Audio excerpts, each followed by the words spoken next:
Nous venons d'apprendre une bien triste nouvelle.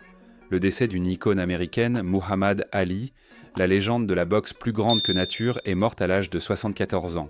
Et si le plus grand combattant que le monde ait jamais connu n'était pas mort avec un knock-out, mais dans un murmure, être le sportif le plus important de l'histoire de l'Amérique. Et si son dernier combat n'avait pas eu lieu sur un ring, mais dans une chambre d'hôpital remplie de silence, de prières et d'un cœur qui refusait d'abandonner. Ce n'est pas seulement l'histoire de la mort de Muhammad Ali, c'est l'histoire de la façon dont, même dans l'immobilité, il a combattu plus fort que jamais. Cette vidéo retrace les dernières heures brutales de Muhammad Ali, un homme dont l'héritage était immense et dont l'esprit n'est pas parti en silence. La dernière apparition publique, c'était le 9 avril 2016, un jour qui semblait ordinaire pour beaucoup, mais qui portait le poids de l'histoire dans les halls calmes du JW Marriott Desert Ridge Resort à Phoenix en Arizona. L'air du soir dehors était chaud mais doux, portant un calme qui contrastait avec l'anticipation qui bourdonnait doucement dans le grand ballroom. Ce soir-là avait lieu le gala annuel pour le Muhammad Ali Parkinson Center, un rassemblement de soutien, d'amis et d'admirateurs venus honorer non seulement une cause, mais l'homme derrière elle, Muhammad Ali. Pendant des décennies, Ali avait été une figure imposante, non seulement sur le ring de boxe, mais dans le cœur de millions de personnes, à travers le monde. Son charisme, son esprit indomptable, sa défiance poétique face à l'adversité. Il était une légende vivante. Mais maintenant, la maladie de Parkinson avait diminué l'homme qui semblait autrefois invincible. La maladie lui avait volé sa voix, ses mouvements rapides, son sourire malicieux, ne laissant qu'une ombre du guerrier qui dansait autrefois si gracieusement sur ses pieds. La foule s'est tue quand on l'a fait, entrer en fauteuil roulant. Le temps semblait ralentir. La salle, remplie du murmure doux des bienveillants, est soudain devenue sacrée, presque révérencieuse. Ali était habillé simplement mais impeccablement d'un costume noir, ses lunettes de soleil sombres protégeant ses yeux fatigués au fil des ans.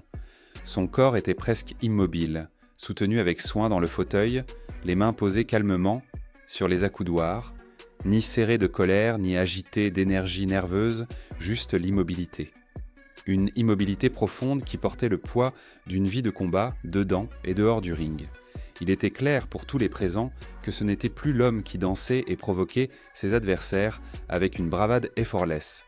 C'était un homme qui endurait son héritage, menant un nouveau type de combat, loin du rugissement des foules et des flashs des appareils photo. Pendant des années, sa présence à ces levées de fond avait été une source d'inspiration et d'énergie, un rappel de résilience et d'espoir. Mais en 2014 et 2015, il avait été trop faible pour y assister. Ce soir-là était différent. C'était un adieu calme et solennel. Pas de discours dans l'air, pas de rire tonitruant d'Ali, pas de chant poétique. À la place, il a fait un subtil signe de tête au public, un geste presque imperceptible qui en disait long à ceux qui avaient suivi son parcours. Et pourtant, la foule s'est levée. Une vague d'ovations debout a balayé la salle, portée par des décennies d'admiration, de respect et d'amour. C'était la dernière ovation debout de la vie de Muhammad Ali. Un moment figé dans le temps. Un puissant adieu à un homme qui avait touché le monde de façon incommensurable. La maladie commence puis vint le lundi 30 mai 2016, 2016, le jour qui marqua le début de la fin. Pendant des années, Muhammad Ali avait vécu avec les chaînes invisibles de la maladie de Parkinson. C'était une condition cruelle, non seulement lui volant sa prouesse athlétique, mais attaquant des fonctions fondamentales, sa respiration, sa voix, les simples actes d'avaler et de parler.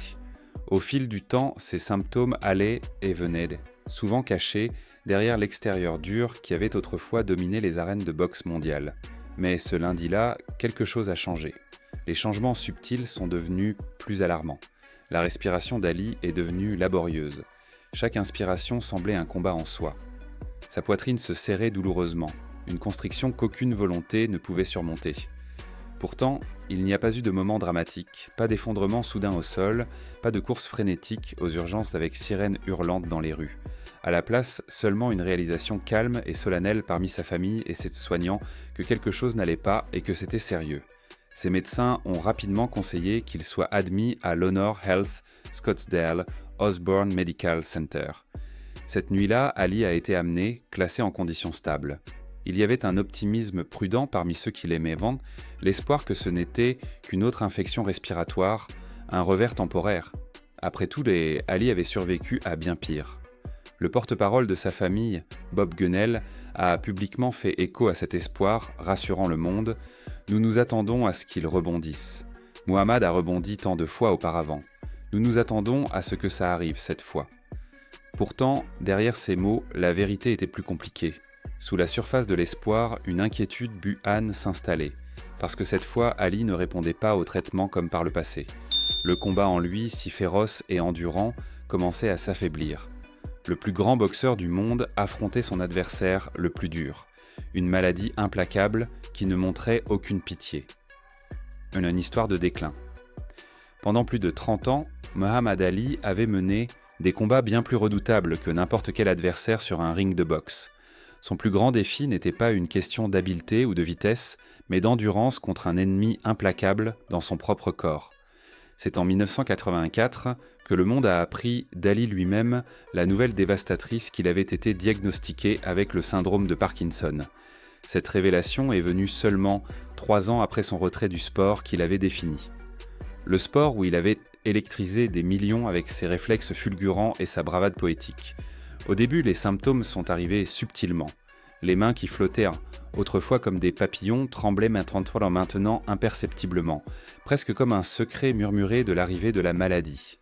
Son jeu de jambes signature, autrefois une danse de puissance et de précision, devenait hésitant, le rythme faiblissant comme si le temps lui-même ralentissait autour de lui.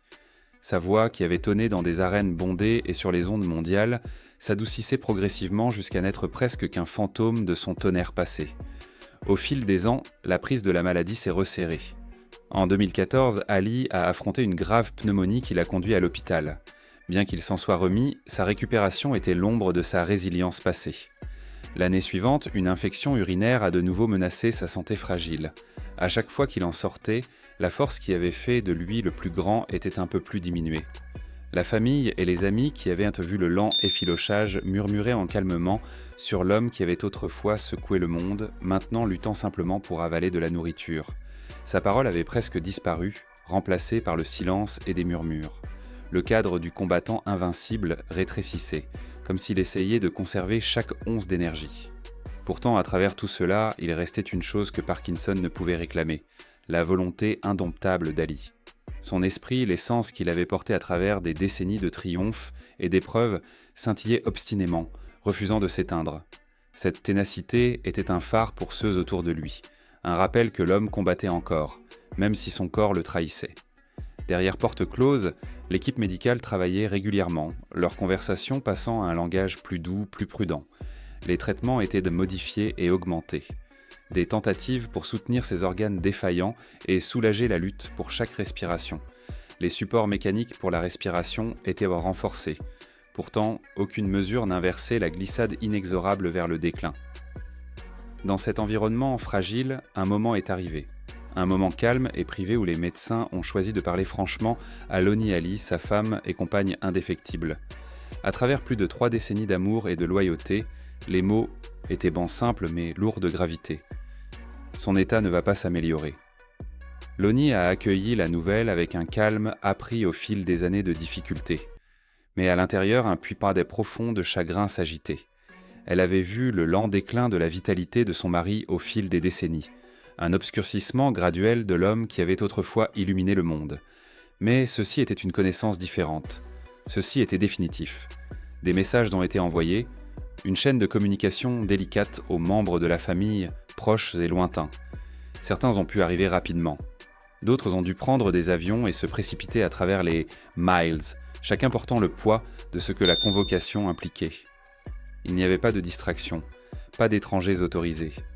Caméras et reporters étaient tenus à distance de cet espace le plus sacré. C'était un sanctuaire de chagrin et d'amour.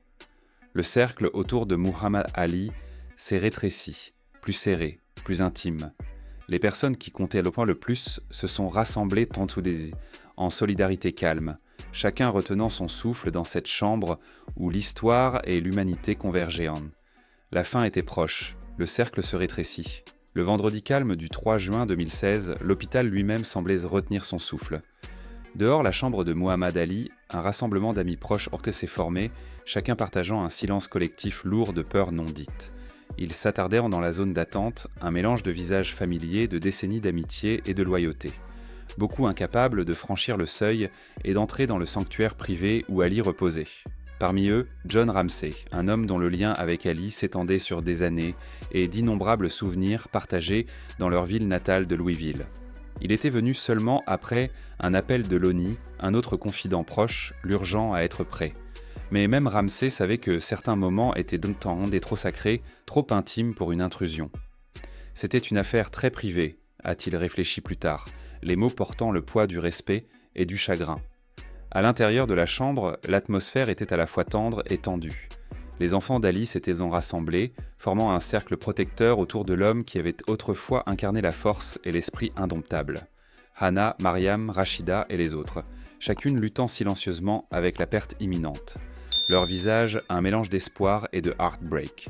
Le bip rythmique des moniteurs ponctuait le calme, un rappel constant du fil fragile de la vie.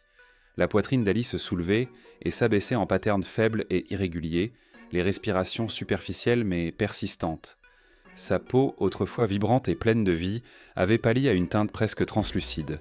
Ses yeux restaient enfermés, les paupières se reposant doucement comme pour le protéger du poids du monde. La chambre était remplie non de bruit mais de murmures doux, révérencieux, presque sacrés dans leur calme. Un par un, ses enfants tendaient la main vers lui, leurs mains, qui avaient autrefois le pouvoir de secouer des stades d'un simple geste de fureur et de défiance, tremblaient maintenant en serrant doucement les siennes. Ils précédaient de tendres baisers sur son front, la chaleur de leurs lèvres, une promesse silencieuse, un au revoir ou peut-être une prière. Leur voix, basse, et fragile, murmurait dans cette l'aura des secrets et de l'amour dans des oreilles qui peut-être écoutaient en tout nom. L'homme qui avait commandé le monde avec sa voix, sa présence, gisait maintenant immobile, entouré du murmure doux de ceux qui l'aimaient le plus.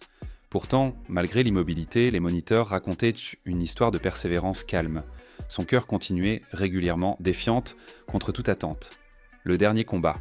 La septicémie est un adversaire furtif et impitoyable. Elle commence de façon anodine, souvent prise pour une infection normale. Mais une fois qu'elle prend hold, elle devient un combat que le corps mène contre lui-même. Le système immunitaire, dans un effort surzélé pour défendre, déclenche une tempête qui spirale hors de contrôle. Les cellules censées le protéger commencent à attaquer les organes vitaux. La tension artérielle chute et l'équilibre fragile de la vie commence à s'effilocher. La conscience s'estompe, le corps s'efface. Pour Muhammad Ali, ce combat brutal est arrivé rapidement, inattendu. Ce qui avait commencé comme une infection respiratoire a escaladé rapidement en choc septique complet. La force qui avait autrefois alimenté sa carrière légendaire de boxe était maintenant enfermée dans un combat qu'aucun corps humain ne pouvait facilement gagner. Un par un, les organes essentiels ont commencé à défaillir. Ses poumons, autrefois résilients et puissants, ont faibli et arrêté de clarifier l'oxygène. Les reins ont cessé leur tâche incessante de filtrer le sang. Le foie, le cheval de bataille, silencieux du corps, a lâché. Les machines bipaient des avertissements, les médecins travaillaient frénétiquement, mais Ali tenait bon, agrippant les derniers fils de vie avec une volonté de fer. Pendant 30 minutes, plus longtemps que quiconque osait espérer, son cœur a continué à battre. Pas faiblement, comme une flamme mourante, pas sporadiquement, comme incertain ou faiblissant. Non, son cœur battait délibérément, avec un but stable. C'était un pouls qui parlait non d'intervention médicale ou de machine, mais de pure volonté humaine. C'était quelque chose qu'aucun médicament ne pouvait répliquer, aucun ordre de médecin. C'était un témoignage d'un esprit qui n'avait jamais été brisé, une force plus forte que la maladie, plus forte que le destin. C'était le dernier stand de Muhammad Ali, le dernier combat de sa vie extraordinaire. Jusqu'à ce que, enfin, même cette force, incroyable rencontre son égal. Les battements ralentirent, le rythme faiblit, et puis le silence, l'adieu. À exactement 21h10 des montagnes le 3 juin 2016, le monde a perdu Muhammad Ali. Dans ce moment sacré et calme, entouré de la présence hushed de sa famille, il s'est éteint paisiblement. Il n'y a pas eu de halètement soudain, pas de mouvement frénétique ou de respiration désespérée. À la place, une immobilité douce s'est abattue sur la chambre, un silence doux et définitif qui marquait la fin d'une vie qui avait rugi plus fort que la plupart. Sa famille l'entourait comme une forteresse d'amour et de foi. L'air était épais de la révérence d'une prière islamique, basse et rythmique, tissant à travers la chambre comme une tendre berceuse. Ses enfants, voix tremblantes mais fermes, Chantez un doucement, non de chagrin, mais de profond respect et d'acceptation. Adieu. Tu peux partir maintenant. Nous allons bien. Tu peux retourner à Dieu maintenant. Ces mots, simples et profonds, étaient de les murmurer comme pour le libérer doucement des fardeaux d'un corps qui avait porté tant. Il tendait haut la main, avec des mains qui tremblaient et se stabilisaient tour à tour. Les doigts traçaient les contours de sa peau, maintenant fragile mais encore chaude. Ils embrassaient sourement ses joues avec un mélange d'amour et d'adieu, le pressage de leur front contre le sien, parlant des volumes en langage silencieux. Des larmes coulaient dans certains yeux, librement avec le poids d'une vie de souvenirs et d'au revoir non dits. D'autres gardaient vent leur composure, canalisant la force que Muhammad Ali lui-même avait incarnée tout au long de sa vie extraordinaire. Chaque personne là comprenait la magnitude de ce qui avait été perdu. Pas juste un champion, mais un esprit, un symbole, une force. Rana, sa fille, a plus tard réfléchi sur ce moment avec une observation poignante. Son cœur n'a pas arrêté de battre pendant 30 minutes. Un vrai témoignage de la force de son esprit et de sa volonté. Cette endurance, même alors que la vie s'échappait, était un dernier écho de la résilience légendaire qui le définissait. C'était comme si, même dans la mort, son corps refusait de se rendre jusqu'à ce que son esprit soit pleinement prêt à partir. Le monde s'arrête. Presque instantanément, la nouvelle a brisé le silence du monde. Muhammad Ali mort à 74 ans. Ces mots ont flashé comme la foudre sur les tickers d'actualité et les écrans mondiaux, saisissant chaque coin du globe. Des réseaux sportifs dédiés aux diffusions nationales les plus prestigieuses, chaque outlet portait la même annonce solennelle. Le plus grand était parti. Les hommages ont commencé à affluer avec une force de marée que personne ne pouvait ignorer. D'anciens présidents offraient des déclarations solennelles. Des athlètes fellow parlaient avec un mélange d'émerveillement et de heartbreak. Des nations entières déclaraient des conques. Moment de souvenir honorant l'homme qui avait transcendé la boxe pour devenir un symbole de courage, de conviction et de changement. Dans la ville natale d'Ali, Louisville, Kentucky, les rues brillantent de lumière commémorative. Des murales semblaient apparaître du jour au lendemain sur les bâtiments, capturant son visage immistakable en couleurs vives. Les drapeaux étaient mis en berne dans les villes et pays, un témoignage visuel du vide que son départ laissait. Pourtant, dans les confins calmes de la chambre d'hôpital, une scène différente se déroulait. Il n'y avait pas de grands discours, pas de proclamations d'adieu diffusées au monde. La famille restait tournée vers l'intérieur, leurs mains serrées fermement, leur chagrin partagé une communion silencieuse. Dans ce sanctuaire privé, les mots semblaient à la fois inutiles et impossibles à trouver. Ils se tenaient simplement les uns aux autres, leur présence un témoignage calme d'amour et de perte. Dehors, des amis qui avaient voyagé de loin s'attardaient un peu à distance respectueuse. Ils comprenaient choquante la sacralité de ce moment et choisissaient de ne pas intruser. Le poids de la gravité de la chambre était palpable, une frontière que même les compagnons les plus proches honoraient avec le silence. À l'intérieur gisait un homme qui avait affronté le monde avec une férocité inégalée, dont la voix et les poings avaient secoué des arènes et des cœurs alike. Maintenant, il avait enfin posé cela. Son combat terminé, son héritage scellé, et le monde changé à jamais par l'homme qui avait autrefois dit « Float like a butterfly, sting like a bee ». Dernier chapitre. Le plus grand n'était plus parmi les vivants, mais son esprit continuerait à résonner à travers les générations, immortel pour toujours. L'adieu du champion. Ils l'ont ramené à la maison enfin, de retour dans la ville qu'il avait formée, qui avait vu un jeune garçon au grand rêve grandir en un homme qui changerait le monde. Le voyage était solennel, accompagné par 3 policiers hors service qui honoraient la gravité de leur charge. C'était plus qu'un corps qu'ils portaient sur ce vol vers Louisville. C'était le poids d'un héritage, une histoire tissée dans le tissu même de la ville. Sa famille volait à côté, cœur lourd, mains serrées, en prière silencieuse. Quand l'avion a atterri, la nouvelle s'est répandue rapidement. Les rues de Louisville, autrefois des chemins familiers, pour un garçon déterminé de 12 ans courant vers la salle de gym, attendaient maintenant la procession finale de leur héros local. Les foules se sont rassemblées tôt, bravant le soleil et la chaleur persistante du début d'été, bordant chaque coin et trottoir avec une révérence calme. Certains apportaient des fleurs, leurs pétales fragiles mais vibrants, tombant doucement sur le pavé comme symbole d'amour et de perte. D'autres pleuraient ouvertement, la profondeur de leur chagrin un témoignage de l'impact profond qu'un homme avait eu sur des millions. C'était un moment de deuil collectif et de célébration, un adieu digne d'un champion dont les combats s'étendaient en bien au-delà du ring. Le 10 juin, la ville s'est réunie au Yum Center, une vaste arène remplie de milliers venus rendre hommage. L'atmosphère était épaisse d'émotion. Les voix montaient et descendaient, alors que l'ancien président Bill Clinton montait au podium, ses mots réfléchissant sur une vie de courage et de conviction.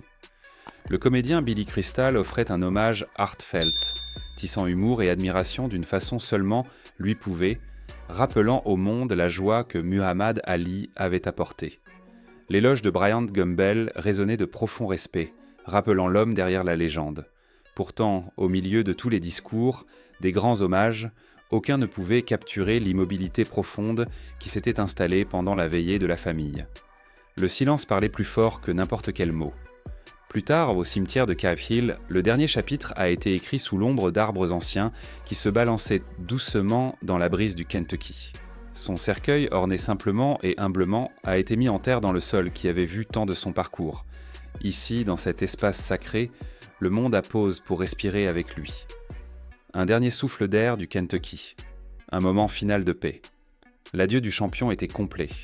Pourtant, son esprit persistait, tissé dans les murmures des feuilles et le hum calme de la terre elle-même. L'esprit qui refusait de tomber Muhammad Ali n'avait jamais été juste un boxeur. Il était plus qu'une voix levée en protestation, plus qu'un symbole de résilience et de changement. Il était une force de la nature, une tempête contenue dans un costume taillé, un combattant dont les batailles transcendaient les coups physiques. Pendant des décennies, il avait crié au monde, défiant les odes, les attentes et l'injustice. Mais quand la maladie de Parkinson a pris hold, silenciant son corps et mutant sa voix, Ali a appris à combattre de nouvelles façons, par la présence, par la dignité calme, par la pure volonté. Bien que Parkinson lui ait volé beaucoup, il n'a jamais brisé le cœur de qui il était. Quand le monde pensait qu'il était parti, son cœur a continué son rythme, battant pendant 30 minutes après que le reste de son corps ait capitulé. Ce battement inflexible était un dernier témoignage d'un esprit qui refusait de tomber. Même quand ses poings ne pouvaient plus frapper et sa voix ne pouvait plus rugir, l'essence du plus grand endurait. Sa fille Mariam a capturé cette vérité parfaitement. « Mon père ne lutte plus », a-t-elle écrit. « Il est dans un meilleur endroit. Dieu est le plus grand. » Dans ces mots réside une paix née de la douleur, une libération du combat incessant. Pourtant, même alors que le monde pleurait, une vérité indéniable montait du silence. Muhammad Ali, le plus grand, ne tombe jamais vraiment. Il passe simplement au-delà du ring, dans la légende, dans la mémoire, dans les cœurs de tous ceux qui croient que que le courage, l'amour et l'esprit ne peuvent jamais être vaincus. Si vous aviez la chance de dire une dernière chose à Muhammad Ali, qu'est-ce que ce serait ? Partagez vos pensées dans les commentaires. Merci d'avoir regardé cette vidéo avec nous et à la prochaine.